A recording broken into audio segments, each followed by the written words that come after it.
David Grossmo. Joining me from Edinburgh is the Scottish First Minister, Alex Salmond. Alex Salmond, have you seen... Good evening, Kirsty. Good evening. Have you seen the Memorandum of Understanding? Yes. And when did you see it? I saw it first on Monday. You didn't see it last week at all?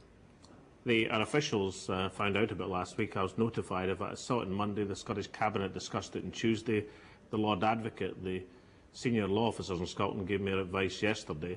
And today I revealed not the full contents, but as much as I could, because it was up to the Prime Minister to publish it to the Scots Parliament, making the point, in Scotland at least, the idea of disclosure to a Parliament and parliamentary authority still pertains.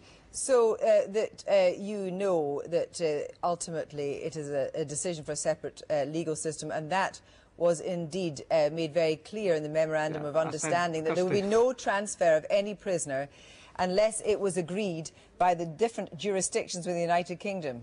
Well, not only did I know it, I said that in my statement in answer to a question in the Scots Parliament today.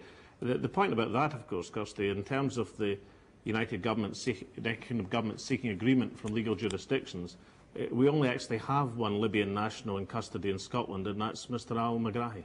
So therefore, any decision whether or not Mr al-Megrahi was to be sent to Libya would be taken ultimately by the Lord Advocate of Scotland. It would have absolutely nothing to do with the Prime Minister. Sorry, not by the Lord Advocate in Scotland, by the Justice Minister in Scotland. But again, that was made absolutely clear in the statement in answer to questions in the Scottish Parliament. I'm not quite certain if you've seen that, Kirsty, but these points were all part of the disclosure to the Scots Parliament. In addition... We were told by the Scottish Executive tonight that ultimately the point is the ultimate decision is taken in Scotland by the Lord Advocate. That was made very clear in the Memorandum of Understanding that this was nothing Kirsty, to do with Tony Blair. Sorry, I beg your pardon, Kirsty. All of the detail that you think is a great revelation was given to the Scots Parliament by me this afternoon. You can check the record. But you made it urgent. You made an urgent statement to. Hang on a minute. You made an urgent statement to Parliament. The First Minister makes an urgent statement to Parliament about nothing that was urgent. Well, I'm sorry. I think it is urgent for parliamentarians to know what agreements have been signed, which could impinge on the responsibilities.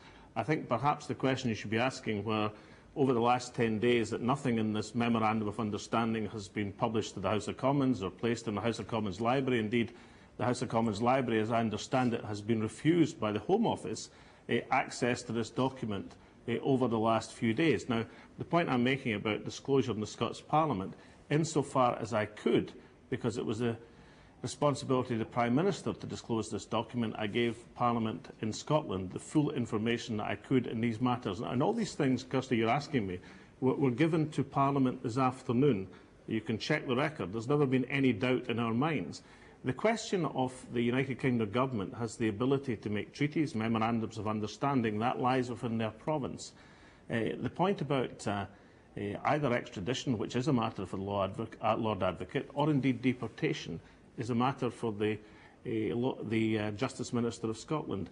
These are exactly the points I made, but obviously it would put the Scottish Government, the Scottish Parliament, in somewhat of an invidious position if people were making international agreements and treaties saying that something was going to happen. But nothing has been said that something's going to happen. With a fait accompli. First Minister, nothing has been said that anything is going to happen. And the point is that this Memorandum of Understanding was shown to you as part of a formal consultation exercise between Downing Street and the Scottish Parliament. You as First Minister, that is your responsibility. No, I'm sorry, you're quite wrong about that, Kirsty. The Memorandum of Understanding came to our officials because they requested it after it had been signed, because they got wind that something had been signed in Libya. That's how we got a hold of it. The only issue then is a question of disclosure. I was extremely anxious, particularly because our law officers in Scotland fear an element of compromise over judicial proceedings which are underway in Scotland at the present moment.